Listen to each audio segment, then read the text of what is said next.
Hi hello ನಮಸ್ಕಾರ. ನನ್ನ ಹೆಸರು ಭಾರತಿ ಅಂತ. ನಾನು BG7 ಸಾಕಾರ ನಗರದಿಂದ. ಇವತ್ತು ನಾನು ಒಂದು ಗುಜರಾತಿ ಡಿಶ್ ಡೋಕ್ಲಾನ ಮಾಡ್ತಾ ಇದ್ದೀನಿ. ಬನ್ನಿ ನೋಡೋಣ ಎಲ್ಲರೂ. ಓಕೆ, ಈಗ ಡೋಕ್ಲಾ ಮಾಡೋದಕ್ಕೆ ಏನೇನು ಇಂಗ್ರೀಡಿಯೆಂಟ್ಸ್ ನೋಡೋಣ. ನೋಡಿ, ಕಡಲೆ ಹಿಟ್ಟು ಒಂದು 3/4 ಕಪ್ ತೊಗೊಂಡಿದ್ದೀನಿ, ಸ್ವಲ್ಪ ಸಕ್ಕರೆ, ಸ್ವಲ್ಪ ಉಪ್ಪು, ನಿಂಬೆಹಣ್ಣಿನ ರಸ ಒಂಚೂರು, ಮತ್ತು ಒಂಚೂರು ಅರಿಶಿನ ಪೌಡರು, ಮತ್ತು ಬೇಕಿಂಗ್ ಪೌಡರು. ಇದು ಮಿಕ್ಸಿಂಗಿಗೆ. ಒಗ್ಗರಣೆಗೆ ನಾನು ಸಾಸಿವೆ, ಜೀರಿಗೆ, ಹಿಂಗು, ಕರಿಬೇವು, ಹಸಿಮೆಣಸಿನ್ಕಾಯಿ, ಒಂಚೂರು ಸೀಸ್ನಿಂಗಿಗೆ ಕೊತ್ತಂಬರಿ ಸೊಪ್ಪನ್ನು ತೊಗೊಂಡಿದ್ದೀನಿ. ಮತ್ತು ಒಗ್ಗರಣೆಗೆ ಮಿಕ್ಸಿಂಗಿಗೆ ಒಂದೊಂದು ಚಮಚ ಆಯಿಲನ್ನು ಯೂಸ್ ಮಾಡ್ತಾಯಿದ್ದೀನಿ. ಫಸ್ಟು ಡೋಕ್ಲಾ ಮಿಕ್ಸ್ ಮಾಡ್ಕೊಳ್ಳೋಣ. ನೋಡಿ, ಕಡಲೆ ಹಿಟ್ಟನ್ನು ಹಾಕೋತಾ ಇದ್ದೀನಿ, ಅರಿಶಿನ ಪೌಡರು,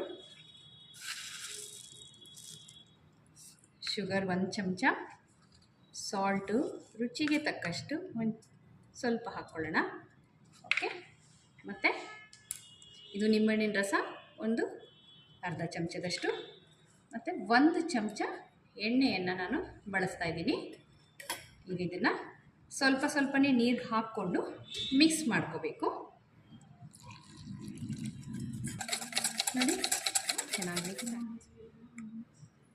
ಒಂದು 1/4 ಚಮಚದಷ್ಟು ನಾನು ಬೇಕಿಂಗ್ ಸೋಡಾ ನಾನು ಗ್ರೀಸ್ ಮಾಡಿ ಇಟ್ಕೊಂಡಿದ್ದೀನಿ.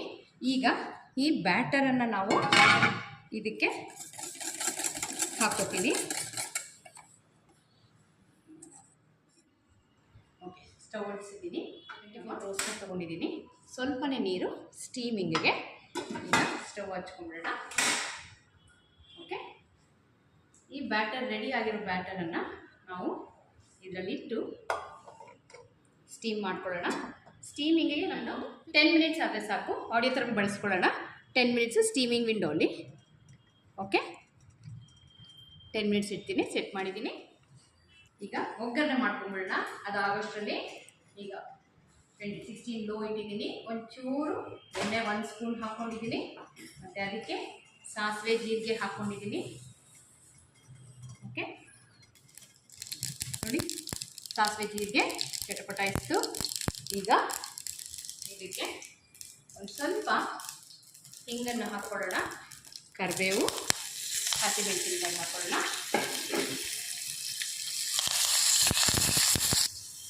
ಹ್ಯಾಂಡಲ್ಸು ಬಿಸಿ ಆಗಲ್ಲ. ನೋಡಿ, ನೀಟಾಗಿ ಒಗ್ಗರಣೆ ಆಗಿದೆ. ಸ್ಟವ್ ಆಫ್ ಮಾಡೋಣ. ಈಗ ಆಯಿತಾ, ನೋಡಿ 10 ಮಿನಿಟ್ಸ್ ಆಗಿದೆ. ಈಗ ನಾವು ನೋಡೋಣ. ನೋಡಿ, ಎಷ್ಟು ಚೆನ್ನಾಗಿ ಅದು ಸ್ಟೀಮಲ್ಲೇ ಬೆಂದ್ಬಿಟ್ಟಿದೆ. ಜಸ್ಟ್ ಚೆಕ್ ಮಾಡೋಣ. ನೋಡಿ, ಒಂಚೂರು ಅಂಟ್ಕೊಂಡಿಲ್ಲ, ಆಗಿದೆ. ಇದು ಸ್ಟವ್ ಆಫ್ ಮಾಡಿದ್ದೀನಿ. ಇದನ್ನು ಈಗ ನಾವು ಮೋಲ್ಡನ್ನು ಹೊರಗಡೆ. ಓಕೆ, ಈಗ ಒಂಚೂರು ಮೇಲೆ ಸೀಸನಿಂಗಿಗೆ ಸ್ವಲ್ಪ ನೀರನ್ನು ಬಳಸ್ಕೊಳ್ಳೋಣ.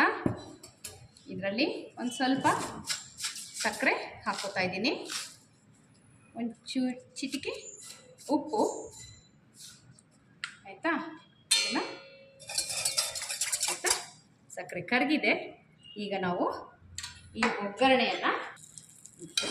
ಒಗ್ಗರಣೆನ ನಾವು ಇದಕ್ಕೆ ಹಾಕ್ಕೊಳ್ಳೋಣ. ನೋಡಿ, ಆಗಿದೆ. ಈಗ ಇದನ್ನು ನಾವು ಡಿಮೋಲ್ಡ್ ಮಾಡ್ಕೊಳ್ಳೋಣ. ನೋಡಿ, ಎಷ್ಟು ಚೆನ್ನಾಗಿ ಬಂತು. ಈಗ ನಾವು ಯಾವ ಶೇಪ್ ಬೇಕೋ ಆ ಶೇಪನ್ನು ನಾವು ಕಟ್ ಮಾಡ್ಕೊಳ್ಳೋಣ.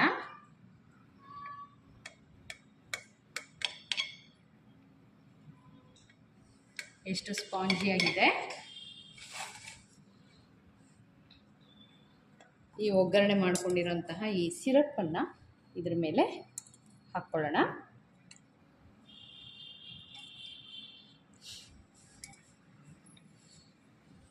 ನೋಡಿ, ಒಂಚೂರು ಮೇಲೆ ಕೊತ್ತಂಬರಿ ಸೊಪ್ಪನ್ನು ಉದುರಿಸ್ಕೊಳ್ಳೋಣ. ಈಗ ಒಳ್ಳೆ ರುಚಿಕರ ಡೋಕ್ಲಾ ರೆಡಿ.